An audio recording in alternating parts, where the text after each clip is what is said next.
Hi all! ఈరోజు కార్తీక పౌర్ణమి కదా! మరి మార్నింగ్ లేవగానే హడావిడిగా ఉంటుంది అందరి ఇంట్లలో పూజ అని. కొందరికైతే ఇలా తులసి లగ్గాలని ఉంటాయండి. ఎంతమందికి తెలుసో నాకు తెలీదు. మాకైతే ఉంది. కాకపోతే కొందరు పూజ గదిలో సెలబ్రేట్ చేసుకుంటే, కొందరు ఇలా బయట. మరి ఈరోజు కార్తీక పౌర్ణమి స్పెషల్‌గా మేమందరం మా అపార్ట్మెంట్‌లో వాళ్ళం ఒక 10, 12 మంది కలిసి టెంపుల్‌కి వెళ్ళడం జరిగింది. గుట్టరాజరాజేశ్వర స్వామి టెంపుల్ అండి. జగిత్యాలలో ఉంటుంది. ఇది చాలా ఫేమస్ టెంపుల్. చూసారా? తిరుపతిలో ఎలాగైతే మెట్లెక్కాలో అలా కింది నుండి మీది వరకు మెట్లుంటాయి. చూడడానికైతే చాలా చాలా బావుంటుంది. ఇది పురాతనమైన టెంపులే. ఎప్పటినుండో ఉందండి. చూడండి ఇది ఆల్మోస్ట్ జగిత్యాలలో ఉన్న వాళ్ళకైతే అందరికీ ఐడియా ఉంటుంది. బట్ ఎవరైనా భక్తులు దూరం నుండి కొండగట్టు దర్శనానికి కానీ, ధరంపురి దర్శనానికి కానీ వచ్చిన వాళ్ళుంటే, మీకు వీలుంటే కొండగట్టు అయితే చాలా దగ్గరండి మా జగిత్యాలకి. వీలుంటే జగిత్యాలకొచ్చి ఇక్కడ దర్శనం చేసుకోండి. మీరు జగిత్యాలలో బస్ స్టాండ్‌లో దిగిన తర్వాత ఏ ఆటో వాళ్ళకి చెప్పినా కూడా తీసుకొచ్చేస్తారు. జస్ట్ లోకల్ ఛార్జ్ ఉంటుంది అంతే. ఇకపోతే మనకి గర్భగుడిలో ఫోటోస్ అలా ఉండవు. కానీ నేను ఈరోజు మీ అందరూ కూడా దర్శనం చేసుకుంటారు అన్న ఉద్దేశ్యంతో లోపల మీ అందరి కోసం కూడా ఒక ఫోటో అయితే తీశాను. చూడండి అందరూ దర్శనం చేసుకోండి. ఈరోజు స్పెషల్ డే కదా! మరి కార్తీక పౌర్ణమి అంటే కార్తీక మాసంలో వచ్చే పౌర్ణమిని మరి మన హిందువులందరూ కూడా ఈరోజు పరమ పవిత్రమైన రోజుగా భావిస్తారు. ఇది మహాశివరాత్రితో సమానమైన పుణ్యదినం అండి. ఈ రోజైతే మరి ఎంతమంది భక్తులు ఉంటారో, మాకు దర్శనం ఎంతసేపు పడుతుందో అని అనుకున్నాం కానీ నిజంగా చాలా బాగా అనిపించిందండి. చూసారా అక్కడ ముగ్గు కాశీలో వేసినట్టుగానే వేశారు కదా! అండ్ చాలా బాగా అలంకరణ చేశారు. దీపారాధన చేశాము చూడండి. అక్కడ మేము వెళ్ళాక కొన్ని దీపాలు ఆల్రెడీ ఆ ముగ్గు వేశారు. మేము దీపారాధన చేద్దామని అక్కడే వెయిట్ చేస్తున్నాము. అండ్ గుడిలోనే కాదు బయట కూడా చాలా దీపాలు పెట్టడం జరిగింది. ఈరోజు గుడంతా కూడా దీపాలతోనే వెలిగించడం జరిగింది. చూడండి మీకు ఇక్కడ కూడా దేవుని దర్శనం చేసుకోవచ్చు. మరి కార్తీక పౌర్ణమి అంటే ఎందుకొచ్చింది, ఏంటి అని చాలామందికి తెలుసో తెలీదో నాకు తెలీదు. యాక్చువల్లీ ఈరోజైతే త్రిపురి పౌర్ణమి అండ్ దేవ దీపావళిని కూడా కొందరు అంటారు. అశ్వయుజ అమావాస్య అంటే దీపావళి వెళ్ళిన మర్నాడు కార్తీక మాసం స్టార్ట్ అవుతుందండి.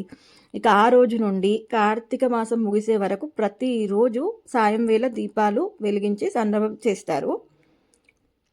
ఇంకా కొందరైతే విశేష పూజలు కూడా చేస్తారు. చూడండి ఇక్కడ మనందరి కోసం చూసారా ఇద్దరు అయ్యగారులు ఉన్నారు. ఫస్ట్ అక్కడ పూజలు చేశారు.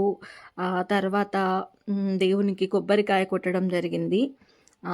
తర్వాత ఫస్ట్ అయ్యగారులు ఇద్దరు కూడా దీపాలను అక్కడ 2 దీపాలు మెయిన్ దీపాలు ఉన్నాయి. తర్వాత ఇవన్నీ కూడా దీపాలు చిన్న చిన్న దీపాలను పెట్టడం జరిగింది.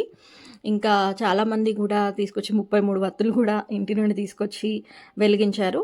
సో అయ్యగారులు ఇద్దరు చెరొక్క దీపాన్ని వెలిగించడం స్టార్ట్ చేసిన తర్వాత మరి అందరూ వెలిగించామన్నమాట. అసలు మేమైతే దర్శనమే ఎలా జరుగుతుందో అనుకున్నాము. కానీ ఇక్కడికి వచ్చిన తర్వాత చాలా అంటే చాలా హ్యాపీ అనిపించిందండి. ఎందుకంటే మేమే ముందుగా వెళ్ళడం అంటే ఆలయ సభ్యులు కాకుండా మేమే ముందుగా వెళ్ళడం జరిగింది. సో డైరెక్ట్గా వెళ్ళి లోపల కూర్చున్నాము. అండ్ ఎప్పుడెప్పుడు దీపారాధన స్టార్ట్ అవుతుందా అని వెయిట్ చేసాము. మా అందరికీ కూడా మంచి అవకాశం లభించింది ఈరోజు. సో మేమైతే ఇలా చూసారు కదా! యాక్చువల్లీ అందరికీ ఛాన్స్ రావాలి అని చెప్పేసి మరి చాలామంది భక్తులు రావడం జరిగింది. అందరికీ ఛాన్స్ రావాలని ఒక్కొక్కరిని ఒక్కొక్క దీపం అయితే వెలిగించమని చెప్పారు లోపల. కానీ మన వాళ్ళు ఛాన్స్ వస్తే ఊరుకుంటారా? ఒక్కొక్కరు వీలైనంతగా వెలిగించారు. తర్వాత ఇలా బయట తులసి దగ్గర కానివ్వండి, ఇంకా చాలా చోట్ల దీపాలని వాళ్ళు ఆల్రెడీ అరేంజ్ చేశారు. ఇంట్లో నుండి తీసుకెళ్ళి కూడా మేము ముట్టించడం జరిగింది. ధ్వజస్తంభం దగ్గర మేము ఇలా దీపాలని ముట్టించాము. తర్వాత నార్మల్గా మరి ఈరోజు కార్తీక మాసం ఎందుకు వచ్చిందండి, కార్తీక పౌర్ణమి ఎందుకు వచ్చింది అనుకుంటున్నారు? మహాభారత కథనం ప్రకారం మాత్రం కార్తికేయుడు తారకాసురుని సంహరించిన రోజే కార్తీక పౌర్ణమి. నార్మల్‌గా ప్రజలను నానా రకాలుగా హింసిస్తున్న తారకాసురుడు ఇక లేడని ఆనందంతో దీపాలు వెలిగించి సంబరం చేసుకున్నారు ప్రజలు. సో, 1000 ఏళ్ల రాక్షసుల పాలన అంతరించిన శుభ సందర్భంగా మహాశివుడు ఆ రోజు తాండవం చేశారని మన పురాణాలు చెప్తున్నాయి. సో, ఇదండి. ఇలా దీపారాధన చేసిన తర్వాత మేమందరం కూడా మళ్ళీ అక్కడ ఫోటోస్ దిగడం జరిగింది. వీడియోస్ దిగాము. మరి ఈరోజు కార్తీక పౌర్ణమి అంటే అటు శివునికి, ఇటు విష్ణుమూర్తికి కూడా ప్రియమైన రోజంటారండి. ఈరోజు గనక దీపం వెలిగిస్తే మనం తెలిసి, తెలియక చేసిన పాపాలన్నీ గూడా హరించుకుపోతాయి అని చెప్తారు. మరి మాకు ఈ భాగ్యం దొరికినందుకు చాలా హ్యాపీ అండి. మేము అక్కడ చాలా దీపాలను వెలిగించడం జరిగింది. సో, మంచి పూజలు కూడా చేశారు. ఇంకా తర్వాత ఇలా బయటకొచ్చిన తర్వాత అక్కడ నాగదేవత దగ్గర మా వాళ్ళైతే దీపాలు వెలిగిస్తున్నారు. ఇంకా నార్మల్‌గా కొందరైతే ఈరోజు ఉపవాసం ఉంటారు. అండ్ సాయంత్రం తర్వాత 365 వత్తులతో గూడా దీపాన్ని వెలిగిస్తారు. రోజుకొక ఒత్తి చొప్పున ఏడాది మొత్తం కూడా సూచిస్తాయండి. సో, ఇది సో, ఉసిరికాయలు తీసుకెళ్ళి దానిపైన జ్యోతులను పెట్టి మనం అలా దీపాలు వెలిగిస్తారు. ఆ తర్వాత మీకు అందరికీ తెలుసో తెలీదో నాకు తెలీదు. గుడిలో దర్శనమైన తర్వాత చాలామంది కూర్చుంటారు కదా ప్రశాంతత కోసం. మరెందుకో తెలుసా?